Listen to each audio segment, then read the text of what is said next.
মৰমৰ ছাত্ৰ ছাত্ৰীসকল তোমালোকৰ পৰহিলে মেথছৰ পৰীক্ষা আছে মেথছৰ কাৰণে মই তোমালোকক কেইটামান মানে টিপছ আৰু ট্ৰিক্স শিকাই দিব বিচাৰিছো তোমালোকে মন কৰিবা তোমালোকৰ যেহেতু এমসিকিউ কাৰণে এটা সময় বান্ধি দিয়া হৈছে তোমালোকৰ গোটেই টাইমটোৰ 45 মাৰ্কস এমসিকিউ 45 মাৰ্কস ডেসক্ৰিপটিভ গতিকে তোমালোকে কি কৰিবা প্ৰথমতে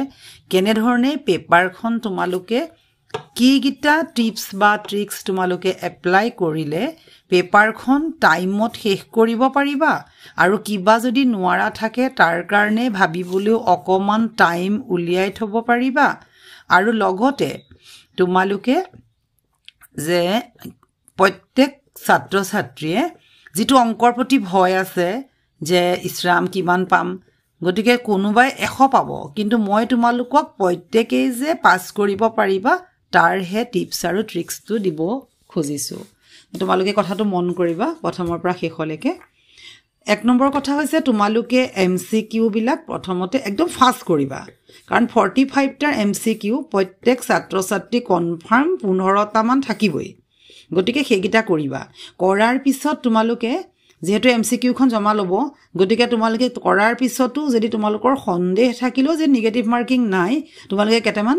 তেনেকে অলপমান মনৰ পৰা যেনেকুৱা লাগে তেনে ধৰণে তোমালোকে কৰিবা তাত তোমালোকৰ 13 পাব লাগে তোমালোকে পাস কৰিলা হেতু একদম স্মাৰ্ট ওয়াৰ্ক কৰিবা তাৰ পিছতে মেইন পেপাৰ এখনত তোমালোকে অলপ বেছি টাইম দিবা কাৰণ কিয় মেইন পেপাৰখন যদিও 45 মাৰ্কস কিন্তু সলভ কৰিবলৈ অলপ টাইম লাগিব নবা শেষ কৰিব নোৱাৰিবা হেতু কাৰণে তোমালোকে মেইন পেপাৰখনত বেছি সময় দিবা এতিয়া আমি তাৰ পিছৰ কথাটো লৈ আহো যে তোমালোকৰ মেথছৰ যিবোৰ এক্সাম্পলটো তোমালোকে চাবা বহুত আছে তোমালোকে গুটি এক্সাম্পলবোৰ চাবা আৰু তোমালোকে প্ৰত্যেকটো চেপ্টাৰৰ শেষত যিবোৰ ইম্পৰ্টেন্ট বোৰ থাকে এইবিলাক পঢ়ি যাবা যিবোৰ পৰা তোমালোকৰ এমসিকিউত আহিব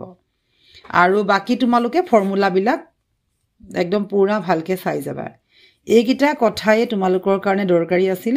আৰু তোমালোকে যদি এইকিটা কথাই ফলো কৰা তেতিয়াহলে তোমালোকে খুব সুন্দৰকে মেথছত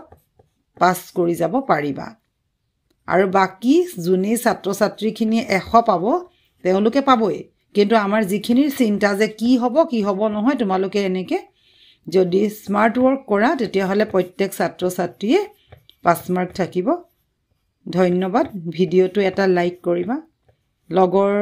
লগত শেয়াৰ কৰি দিবা থ্যাংক ইউ